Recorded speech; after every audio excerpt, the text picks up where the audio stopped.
Jó capítulo 31, versículo 1, versão King James. Fiz uma aliança com meus olhos. Por que então eu deveria pensar numa empregada? Muitas vezes, as imoralidades sexuais começam no coração. Pensamos sobre isso, sentimos isso e então agimos. A imoralidade sexual não inicia no coração. O coração é apenas o segundo estágio. Jó compreendia esses estágios e sabia que tudo começava pelo que ele via. Se ele olhasse com luxúria para uma mulher, seu coração começaria a pensar nisso, levando-o ao pecado. Jó fez uma aliança com seus olhos para nunca olhar com luxúria para as mulheres, algo que Davi não conseguiu fazer e acabou caindo em pecado. Há muitos avisos sobre imoralidades sexuais na Bíblia, mas muitas pessoas acham difícil evitá-las. Os cristãos também enfrentam essa dificuldade. Um dos avisos bíblicos está em Provérbios, capítulo 6, versículo 32. Mas o que comete adultério com uma mulher carece de entendimento, aquele que o faz destrói a sua própria alma. Isso prova que nem todos os pecados são iguais. Todos os pecados trazem morte, mas não são idênticos. Mentir não é um pecado contra o próprio corpo, nem destrói a alma, mas o adultério faz isso. A Bíblia não diz que um ladrão ou mentiroso destrói sua própria alma, mas um adúltero sim. Há algo sério sobre a imoralidade sexual que ainda não compreendemos completamente. Provérbios, capítulo 9, versículos 16 a 17 diz: Quem é simples, venha cá. E ao que não tem entendimento, ela diz: água roubada é doce e o pão comido em segredo é agradável.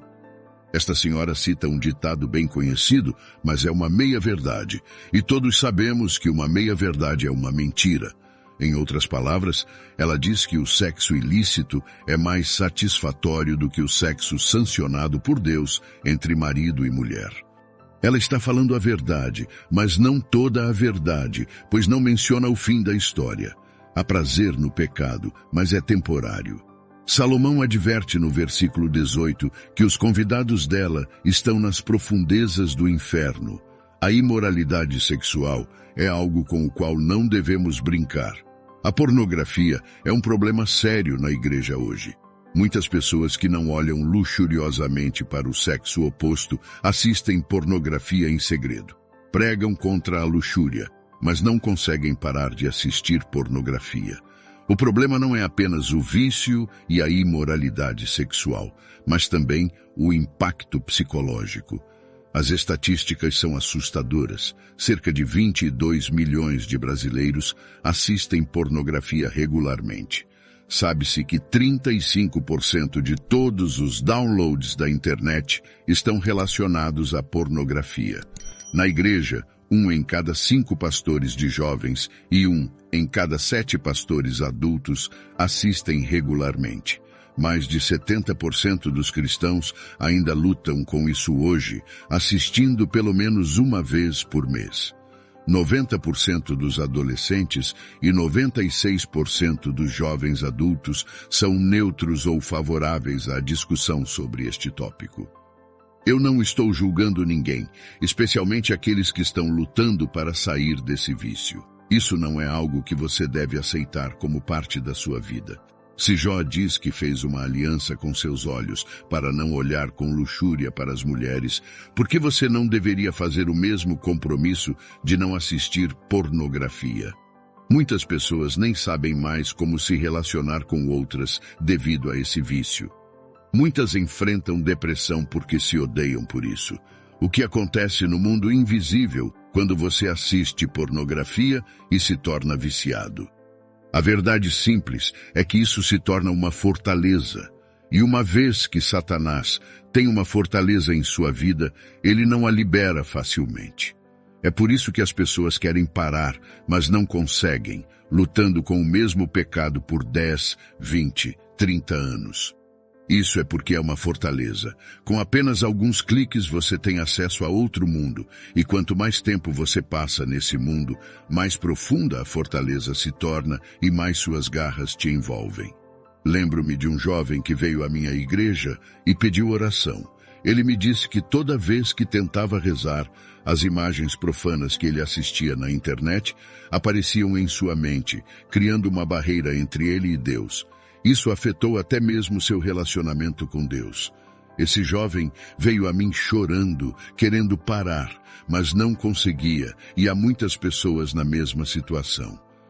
Quando ele me contou isso, pensei em Isaías, capítulo 59, versículos 1 a 2. Eis que a mão do Senhor não está encolhida, para que não possa salvar, nem o seu ouvido agravado, para não poder ouvir. Mas as vossas iniquidades fazem separação entre vós e o vosso Deus, e os vossos pecados encobrem o seu rosto de vós, para que não vos ouça. O problema com essa fortaleza é que ela introduz outras fortalezas.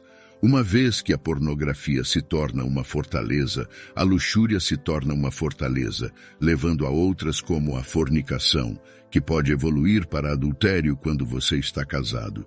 Uma fortaleza abre a porta para outra. Quando você assiste pornografia, isso alimenta e nutre a luxúria, dando-lhe tudo o que precisa para crescer. Quando a luxúria arde nos corações das pessoas, elas se comportam de maneira tola e irracional, e o pior é que continuarão sofrendo pelas ações irracionais que cometem por causa da luxúria, mas não desistem dessas ações. Deixe este sermão ser um aviso contra a luxúria. A verdade é que a luxúria é algo que você deve combater em todas as fases da vida. Se você tem 16 anos, deve lutar contra a luxúria. Se tem 60 anos, também. Se você é solteiro e acha que a luxúria desaparecerá quando se casar, isso é mentira. Você deve lutar contra a luxúria em cada fase da sua vida. Acredito que uma das maiores causas de nossos arrependimentos como humanos é a luxúria. Se você quer um futuro melhor para si mesmo, precisa lidar com a luxúria. A luxúria turva seu julgamento, destrói sua vida, arruína seu lar e compromete sua saúde. Ela esvazia sua conta bancária, rouba sua alegria e cria uma barreira entre você e Deus. A luxúria pode te jogar em um abismo mais profundo do que você jamais imaginou. Se não controlada, a luxúria te deixará em um lugar onde você se perguntará: como cheguei aqui? Eu digo isso porque já vi o que a luxúria pode fazer com as pessoas. Vi a luxúria causar 2 pessoas que não tinham intenção de ficar juntas a criar um filho. Vi pessoas permanecerem em relacionamentos sem futuro por causa da luxúria. A verdade é que a luxúria fará você se envolver com pessoas que você não deveria. A luxúria turva sua mente e julgamento, prejudicando sua capacidade de tomar decisões corretas. Quando a luxúria está envolvida, suas habilidades de raciocínio e tomada de decisão se tornam fracas. Ela te torna irresponsável, como uma droga que afeta seu comportamento. Sob o efeito da luxúria, as pessoas não são tão responsáveis quanto seriam com uma mente sóbria. A luxúria pode fazer um homem destruir um casamento de 20 anos por apenas 10 minutos de prazer. Não é insensato que alguém que construiu um casamento ao longo de décadas perca tudo por um momento passageiro. Qual é a lógica por trás de um homem que abandona sua esposa para perseguir a luxúria pela esposa de outro homem? A luxúria cega um homem, roubando-lhe sua sabedoria e força. Uma das maiores mentiras que se ouve é que a luxúria é um problema apenas masculino. Não é verdade, as mulheres também lutam contra isso. As pessoas às vezes culpam o diabo por suas ações, quando na verdade é a luxúria que as motiva. Por isso Jó fez uma aliança com seus olhos. O conceito de aliança, ou pacto, tem origem no termo latino convenire, que significa uma união. Envolve 2 ou mais partes que se reúnem para fazer um contrato, concordando com promessas, estipulações, privilégios e responsabilidades. Jó fez uma aliança com seus olhos, comprometendo-se a controlar o que olhava. Em Jó, capítulo 31, versículo 1, ele diz: fiz uma aliança com meus olhos, por que então eu deveria pensar com luxúria em uma empregada? Luxúria não é algo com que se deva brincar.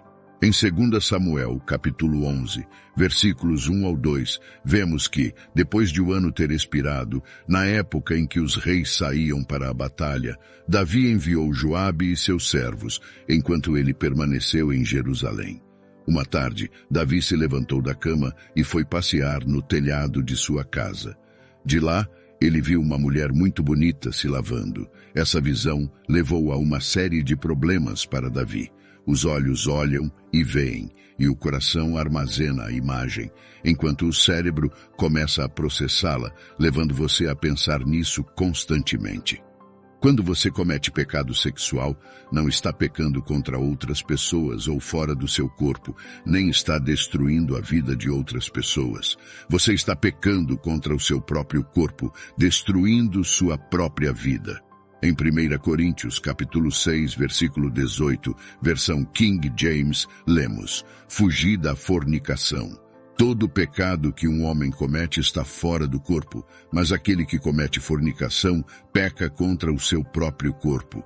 Portanto, devemos fugir de todo pecado sexual e das fontes de tentação."